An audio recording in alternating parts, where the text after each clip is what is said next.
The final world premiere to round out the night of the Game Awards 2020 was one that nobody really saw coming.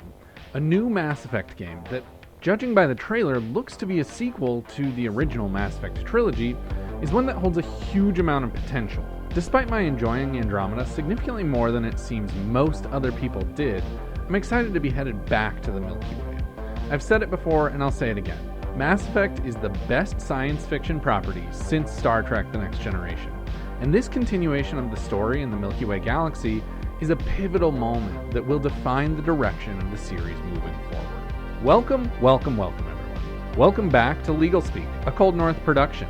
I'm the Law Morris, and this is the video essay series in which I get to talk about the games I've been playing and what I think of the medium as a whole.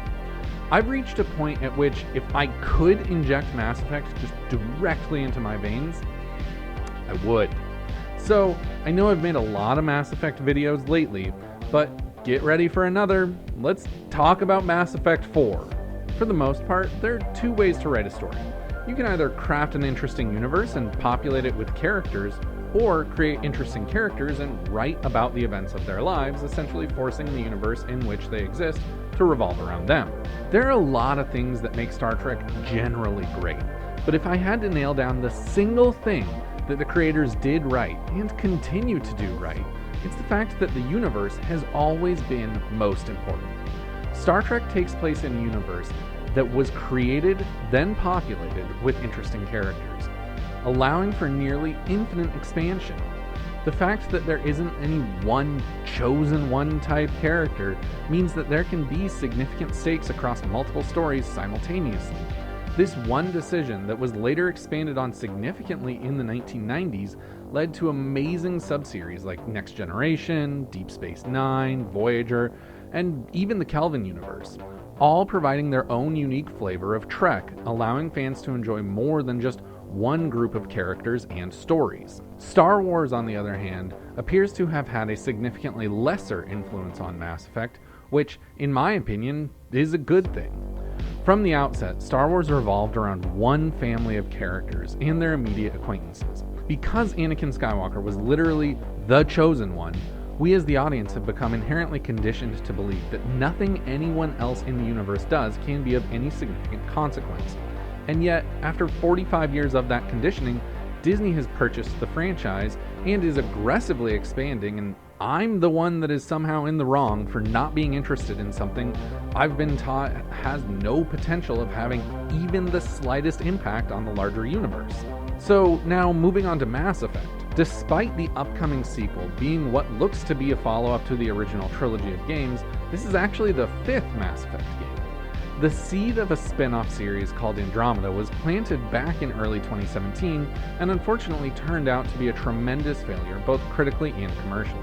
But playing the game for the first time 4 years after it launched, I've actually really enjoyed the 10 plus hours I've played of the game at the time of this writing. Andromeda is built on the amazing concept of exploration for the sake of preservation of humanity, and that does a superb job of distancing the game from the original trilogy without appearing as though they're doing so for any negative reason. And the foundation laid with the Andromeda initiative is one that is ripe with possibilities for further storytelling in that galaxy, establishing a solid framework to build off of in subsequent sequels in the spin-off series. But with all that said, what should the upcoming Mass Effect game be?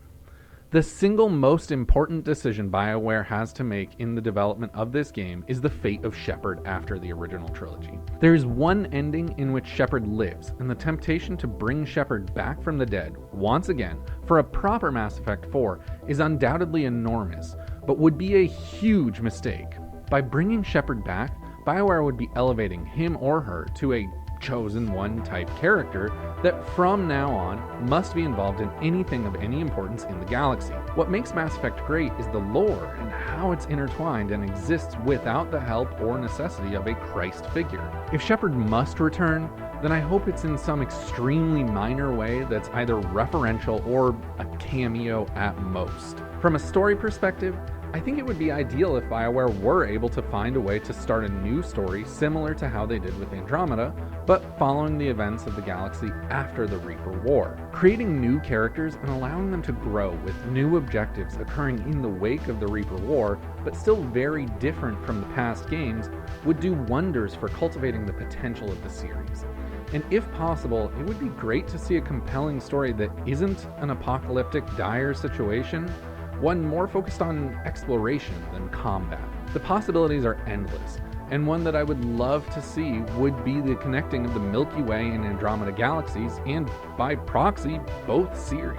And while we're on the topic of the Reapers, it's worth saying that I would love to see them make a return in a smaller role.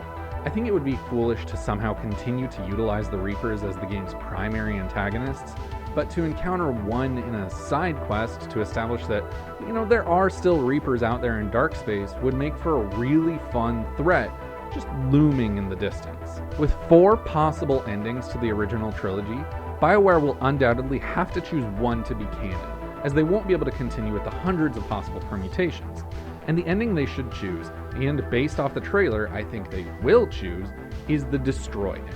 Making the Destroy ending canon would not only tee up a really big reveal of more Reapers later on, but also could set the stage for wiping the slate clean on the single most interesting concept in the Mass Effect universe, which is the idea of synthetic life.